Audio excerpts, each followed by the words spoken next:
Grace, to my understanding, would be divine intervention at a time of crisis, extreme danger, or a period of uncertainty. And I never really thought about grace except for in situations that threatened your life or well-being, and you got out of it and you couldn't really explain it. Then I always just chalk that up to God's grace.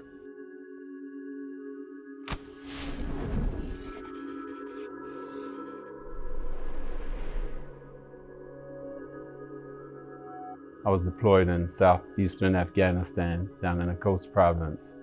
And on the morning of August 28th, 2010, a little before 4 a.m., the insurgents breached our perimeter. I could hear a small arms fire exchange. I could hear the helicopters hovering and firing their weapons. I could hear the 50 cals firing. There were mortar attacks, and I could feel the impact, like the ground shaking. And I just accepted the fact that I was going to die that day. Thought I would never see my wife again, my children, my grandchildren, went through my mind. But then I realized why I was there. I was a U.S. soldier. My duty is to get there to defend the hospital and be ready for casualties. I was alone, and I didn't have my Kevlar or my body armor.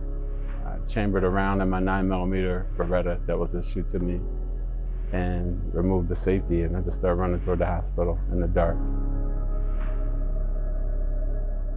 When I got close to the perimeter of the hospital, I heard Sergeant Vega say, "That's Major Lewis, don't fire." Because I had thought at that moment I might just get shot approaching the hospital. So they rolled back the wire, they let me in. We were in combat for 10 hours that day. And when it was over, no coalition or American forces had been killed. We did have two casualties, Afghan National Army soldier and a U.S. soldier, and they sustained treatable gunshot wounds.